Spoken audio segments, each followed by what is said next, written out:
अस्सलामुअलैकुम। आज हम बात करेंगे कि रिश्ते में पहले तो सब कुछ ठीक होता है, लेकिन जैसे जैसे वक्त गुजरता है तो हम अनजाने में कुछ ऐसी गलतियां करना शुरू कर देते हैं जिनकी वजह से वो जो सामने वाला इंसान है उसमें ईगो बढ़ना शुरू हो जाता है, और उसमें ईगो बढ़ने की वजह से उसमें एटीट्यूड आ जाता है। फिर उसका सारा बिहेवियर आपसे एटीट्यूड वाला हो जाता है। वो एटीट्यूड के साथ आपसे बात करेगा, कभी कभी हो सकता है इग्नोर भी कर दे, तो आपको लगेगा कि पहले तो ये इंसान ठीक था, अब सब कुछ बदल कैसे गया है। तो इस वीडियो में हम यही समझेंगे कि अगले इंसान का जो ईगो है, जो एटीट्यूड है आपको लेकर, वो कैसे टूटेगा, हम ऐसा क्या करें, वो कौन सी ऐसी रिवर्स माइंड गेम्स हैं जिनसे सामने वाले इंसान का जो ईगो है वो खत्म हो जाए, वो टूट जाए। तो क्या एटीट्यूड वाला बंदा, ऐसा इंसान जो ईगो से भरा हुआ है, क्या वो भी ठीक हो सकता है? क्या वो भी लाइन पर आ सकता है? जैसे आप उसके आगे मिन्नतें करते हो, उससे टाइम मांगते हो, क्या वो भी ऐसा बन सकता है? तो देखें, पहले इस बात को समझें कि शुरू शुरू में तो वो आपसे ठीक से बात करता था ना, तो फिर उसके ईगो को बूस्ट किया तो किया किसने?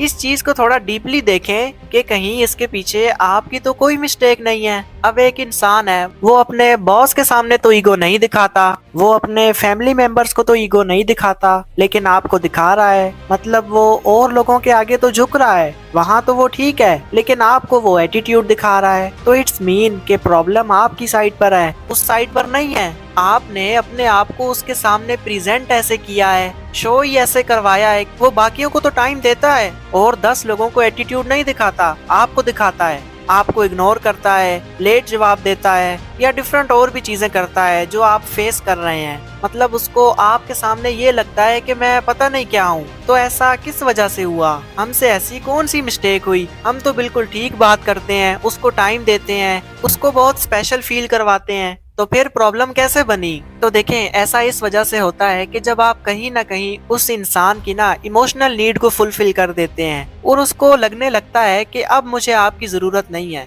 उसको लगता है कि अगर आप छोड़कर भी चले जाओ ना, फिर भी मुझे कोई फर्क नहीं पड़ेगा, जबकि फर्क पड़ता है। उन्हें बस ऐसा फील हो रहा होता है। अब ऐसा क्यों फील हो रहा होता है, मैं एक एग्जांपल से समझाता हूँ। देखें, रात को जो चमकने वाला चांद होता है वो उसकी अपनी रोशनी तो नहीं होती, वो तो सूरज की रोशनी उस पर पड़ रही होती है। लेकिन चांद इस बात पे गरूर कर रहा होता है कि ये मेरी अपनी रोशनी है, जिस वजह से लोग मुझे देख पाते हैं, और हमें भी ऐसा ही लग रहा होता है कि ये चांद की रोशनी है, जबकि रियलिटी तो कुछ और ही होती है। तो इसी तरह सामने वाले इंसान को भी रिलेशनशिप में कभी कभी ये वहम होने लगता है कि मुझे किसी की जरूरत नहीं है, मैं बस पता नहीं क्या हूँ। तो जब आप उसकी इमोशनल नीड से भी ज्यादा उसको सेटिस्फाई करने की कोशिश कर रहे होते हैं, उसको बहुत केयर दिखाते हैं, उसको बहुत स्पेशल फील करवाते हैं, उसको हर वक्त अवेलेबल रहते हैं, तो उनको लगने लगता है कि मुझे तो आपकी नीड ही नहीं है। और जब कोई वैल्यू नहीं रहती तो फिर वो एटीट्यूड से अकड़ के बात करता है। तो अब करना ये है कि आपने उस इंसान के सामने अपने इमोशंस को कम शो करवाना है। उनको ये नहीं लगना चाहिए कि आपकी नज़र में वो बहुत खास हैं।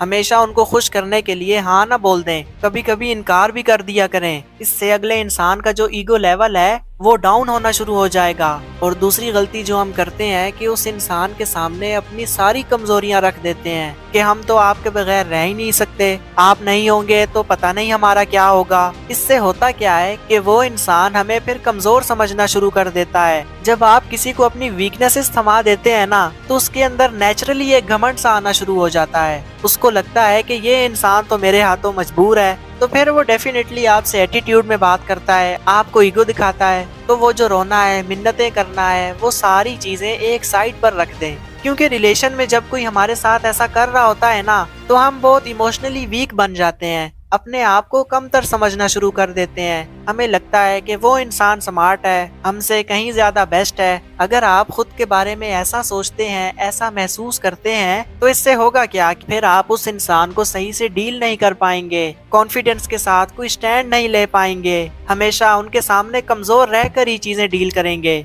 आपका बात करना, आपकी बॉडी लैंग्वेज, यानी हर अंदाज में आप कहीं ना कहीं खुद को कम समझ रहे होंगे, और इस वजह से अगला आपको और गुलामों की तरह ट्रीट कर रहा होता है। उसको पता है कि आप कहीं छोड़कर तो जाने वाले नहीं हो और आप उस पर डिपेंडेंट भी हो, तो फिर वो तो ऐसा ही सलूक करेगा ना जैसा एक गुलाम के साथ किया जाता है। झुकने से अगले इंसान का ईगो बूस्ट हो रहा होता है, लेकिन जब गुलाम छोड़कर जाने की धमकी दे दे तो मालिक भी फिर उसे डरने लगता है। समझ रहे हैं ना बात को? मेरे कहने का मतलब ये भी नहीं है कि आप अगले बंदे से जो है ना लड़ना शुरू कर दें, लड़ाकू टाइप बन जाएं। ना झुकने का मतलब ये है कि आप उस पर डिपेंडेंट ना हो, आपकी अपनी भी एक लाइफ हो, अपने आप को मुकम्मल किसी के सुपुर्द नहीं कर देना। तो ये चीजें आपने लाजमी जहन में रखनी है, बहुत ही नफीस अंदाज में ये चीजें अपने रिश्ते में अप्लाई करनी है, आपको आउटपुट जरूर मिलेगा। आई होप आपने इस वीडियो से कुछ ना कुछ जरूर सीखा होगा।